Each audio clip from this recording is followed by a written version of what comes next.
and Jerry and the Chocolate Factory.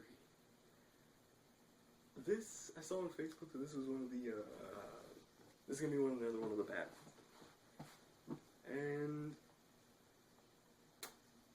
okay, let's see how bad. Begin.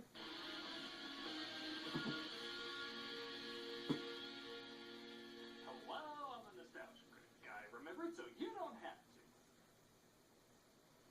So it's come to this. Oh.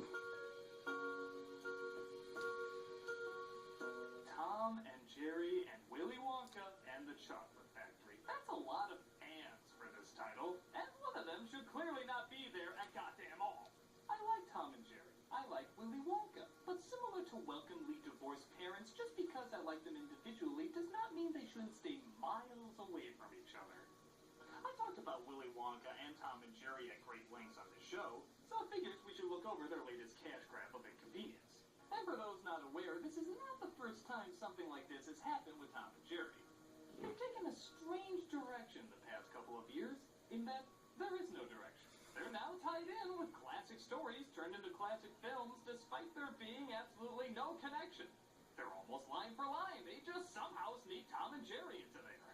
Nobody cared too much, as these properties were so big and so overused that nothing really seemed that surprising. But something about this one drove the internet bonkers. Maybe because cinematically Willy Wonka has only 2 versions. And even though it's for kids, it still holds a slightly cynical edge that seems to be strangely contemporary, even though it came out years and years ago, being lovingly satirized and referenced even today. So is this the film to suck out that unique edge from a timeless classic? Well, yeah, this is Tom and Jerry and Willy Wonka and the Chocolate Factory. I never even heard about this. Oh, it's just like watching a Tom and Jerry cartoon. This should make all the Willy Wonka fans happy. Oh, it's just like watching Willy Wonka. Wait. This should make all the Tom and Jerry fans happy. You see the problem with your first 2 seconds?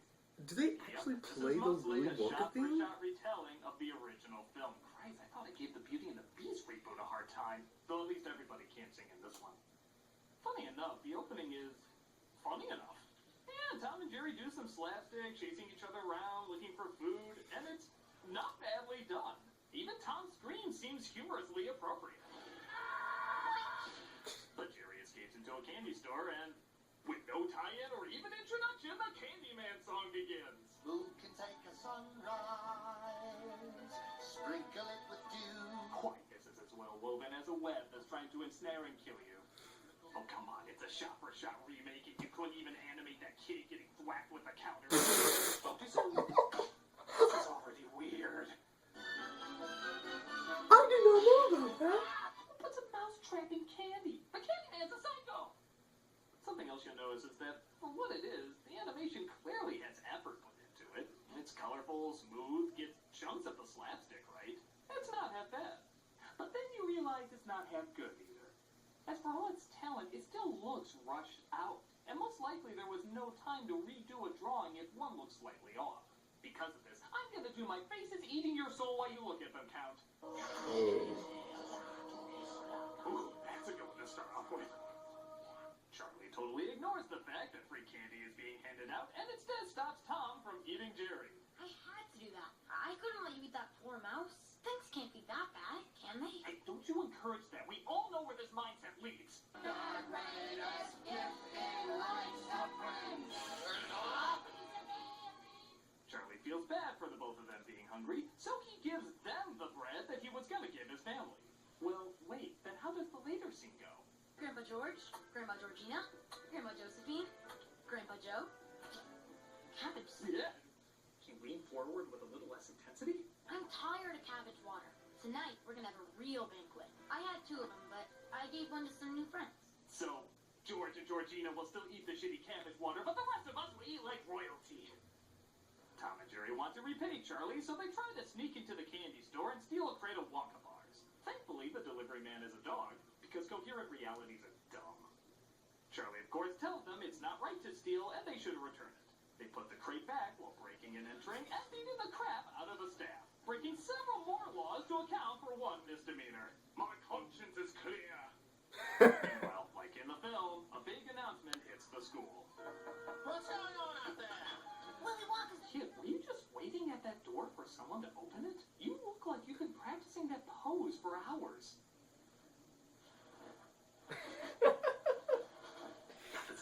Willy Wonka's opening up his factory. You gotta find Wonka bars and find the tickets. Class dismissed. After Charlie fantasizes about killing them. Killing them all. Tom and Jerry recommend they steal again that crate they stole before. No, it's not right, guys. Funny fact, this is the artist's interpretation of what Hanna-Barbera would think of this film. You know the drill. 4 kids find the golden tickets. Augustus Gloop, Veruca Salt, Mike TV, and Violet Beauregard. When I heard about this Wonka thing, I switched to chocolate. But then I went straight. Oh, that's another creepy face. And at last, the 5th one is found by, to be fair, a pretty humorous cameo. I've never been happier. Olay. Not only did they work in a droopy cameo, but they also worked in a Mexican stereotype to go with the other stereotypes. Tom and Jerry recycle bottles to get some money to buy a bar, again wondering how payment to animals works in this ecosystem. But the coin falls down the drain, only to be picked up by Charlie. By God, all of that was needed. One Wonka bar, it is. And of course, it's from the crate that Tom and Jerry had hidden away. The 5th golden ticket is a forgery. Alberto Menuleta has just been taken into custody by the police. Okay, as funny as that was, I am a little disturbed to see Droopy in cuffs. Could he get the chair for this? If animals can make a living, I have no idea what the laws are like in this world. Charlie naturally opens up the bar, finding the last golden ticket. After another creep face. It's gross, Satanly umptious. As you probably guessed, Slugworth stops him and tells Charlie all about how he wants him to get an everlasting gobstopper from Wonka. But this time, there's 3 big differences. One is, he's German. You must get a hold of an everlasting gobstopper and bring it to me so I can find the secret formula. We have one of those stereotypes already, thank you. 2, he moves like the skeleton of a pink elephant from Dumbo. Everlasting gobstopper. If he's successful, he'll bankrupt me. I think there's too many creepy faces to count for this one. We'll just do a clip note.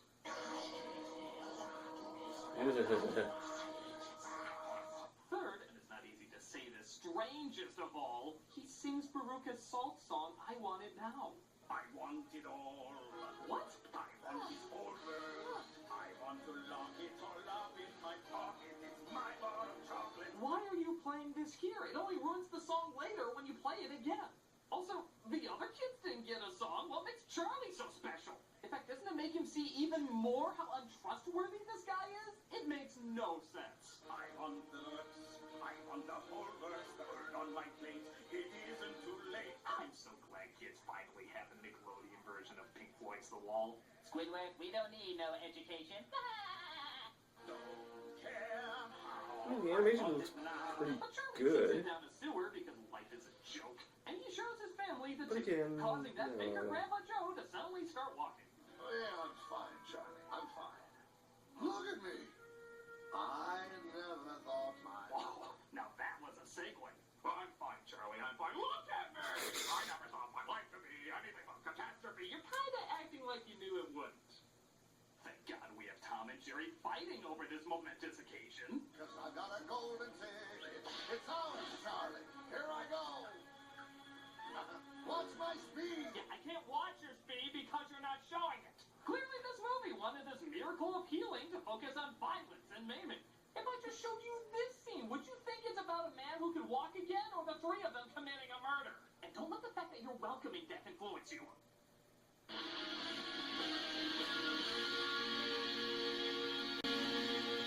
So the next day they go to the factory where all the Ren and Stimpy characters with their cheeks about to be ripped off await. A pointless insert number 12 arrives as Grandpa Joe forgets his ticket. So Tom and Jerry use all their power of filler to get it back to him. But a bird sees the ticket and takes it to her nest on top of a stoplight to use as a pillow. As birds do. Check out this stretch. Christ, are Violet's eyes trying to leave their sockets? We don't even need an Oompa Loompa song for her. Nobody's gonna want to do what her creepy ass is doing. What I like about this scene of Wonka coming out pretending to be disabled is that, unlike the other film where people just look a little confused and maybe disappointed, the people in this one are downright pissed. A king? Piss on his corpse! You know who else had a king? The devil!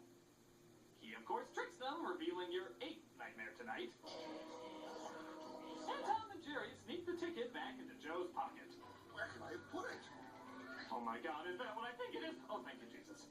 Violet Beauregard. Darling Oh, child. what? It wasn't just one drawing. You kept her eyes like that while she was talking. You're not even trying to hide your faces of death anymore.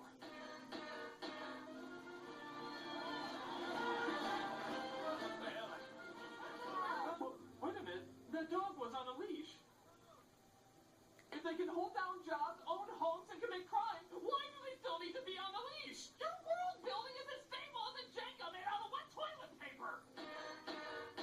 But Tom and Jerry see Slugworth and even listen to his quote-unquote evil plan. By the end of the day, Charlie Bucket will get exactly what's coming to him. And then this chocolate factory will have a new owner. I love critically explaining my good deeds. Oh, look, I'm going to deliver this ice cream to the children's hospital. Will that be nice of me?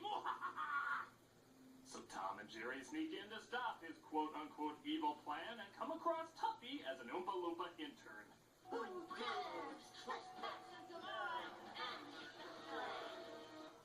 Don't you know it's dangerous down here? Oh, forget that hellish base I had a second ago. We're never going to explain it. They end up in the chocolate room, again distracting from the enchanting moment with more slapstick. Anything you want to do it. Want to change the world. Yeah, that's just as creepy in animation as it was in live action. Of course, Augustus falls in and gets stuck in the pipe, and the Oompa Loompas sing about it. What do you get when you guzzle down sweet? They couldn't even have Tom and Jerry flying off the letters. See, even my shitty ideas are more inspiringly lazy than your shitty ideas. They get to the boat, and Tom and Jerry seem to miss it, but luckily, Tuffy has a boat just for him to catch up. Good thing I always keep a spare boat by the river. There's so many whys and so little time, I'm just going to list them here. Feel free to go back and look at them if you wish. Okay. They get in the boat, and sure enough, they go through the tunnel. Okay, movie, I'm not gonna lie. This is the one scene I'm looking forward to. Oh, don't I disappoint. just have to know, how does insanity depict insanity? What does a reflection of a reflection look like? You can't have the balls to have them chop off a chicken's head or say the fires of hell. I actually have no idea what's in that goddamn thing. Please. And I'm surprisingly excited to see your interpretation of it. You're gonna disappoint me. You're gonna disappoint. Okay, go. There's no earthly way of knowing. They're having Tuffy the Mouse do this scene? There's no knowing where we're going. Are they actually saying the whole poem? It's a hurricane blowing. Unspoken light is showing, so the danger must be growing. Was that a toy dog in the background? Are the fires of hell glowing? Oh my god! He said it! He said the word hell is officially in the Tom and Jerry cartoon! Is the grizzly reaper mowing? Yes! And the suckle is not showing! Any signs that they are slowing! This is amazing!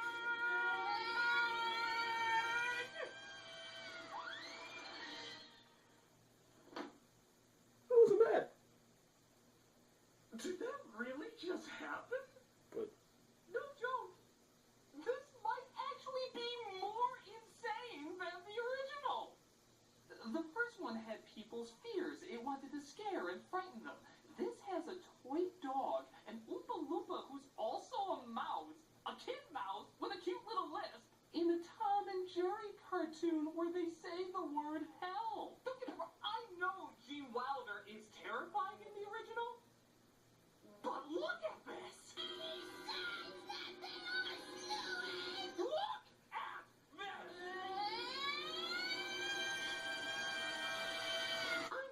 I'm not saying this is better than the original, not by a long shot, but I am saying it's crazier.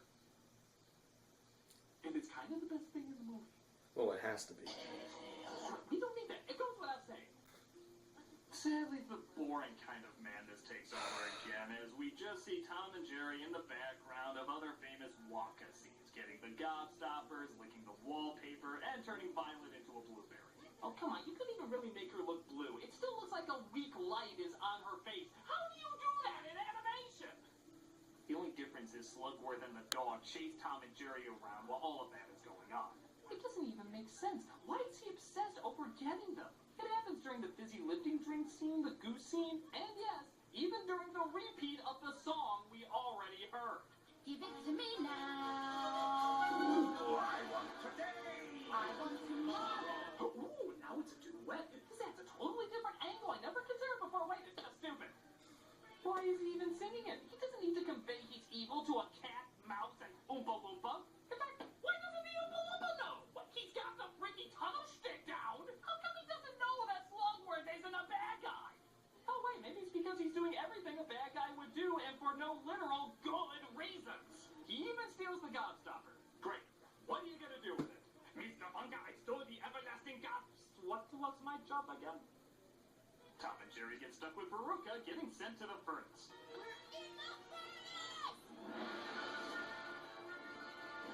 Holy shit! What? 3 on our asses!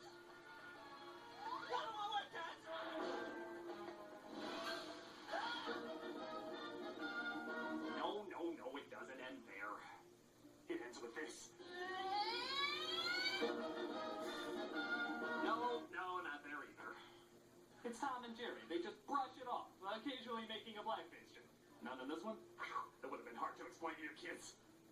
Though not as hard as this. Good luck with that, parents. Mike TV gets axed off next, which means we're probably getting close to the film's traditional ending. To say the least, this movie takes some liberties. They're leaving the factory. Dad! Of course, Wonka knew they would figure out his technology and beam it back, changing their sizes, having a death battle, resulting in everyone's insides being switched around. I mean, it's in every playbook, y'all. My offer still stands, Charlie Bucket. With 2 gobstoppers, I could rule the candy world. Does 911 not exist anymore? Now you and I can be partners. Our gobstopper will make us kings of the candy world. What is it with Tom and Jerry and smiling predators walking slowly towards the camera? So, after Charlie's trust is tested, it's tested again in the classic scene where Wonka flips out at him. We didn't see any rules. Wrong, sir. Wrong. Under Section 37 of the contract signed by him, Which we never saw signed. Oops. you stole fizzy lifting drinks, so you get nothing. You lose. Good day, sir.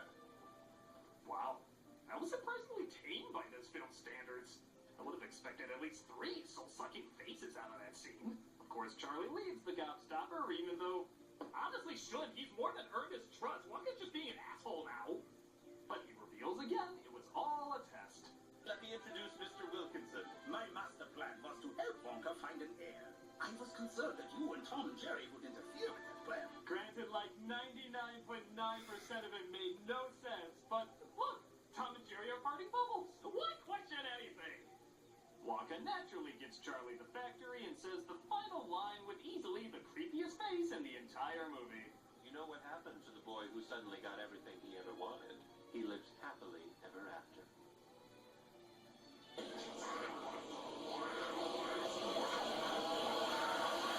Tom and Jerry! So yeah, it's about as bad as you would think. I'll give it a little credit for animation that's at least trying, even if it doesn't always work. Once in a while, the slapstick can get a laugh, and Jesus Christ, that tunnel scene. But aside from that, it's a combination that doesn't belong together, resulting in the focus always being on the wrong thing. Willy Wonka fans won't enjoy Tom and Jerry distracting from the emotional moments, and Tom and Jerry fans won't enjoy Willy Wonka getting in the way of their chaotic mayhem. What can I say, but it's a bad egg. I'm a nostalgia critic, and one more time, I think we're all gonna remember that.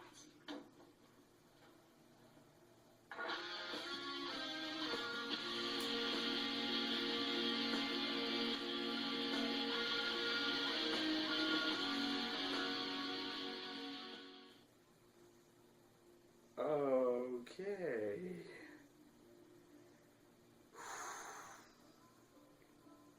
That was a good review. That was a very good review. Yeah. Whew.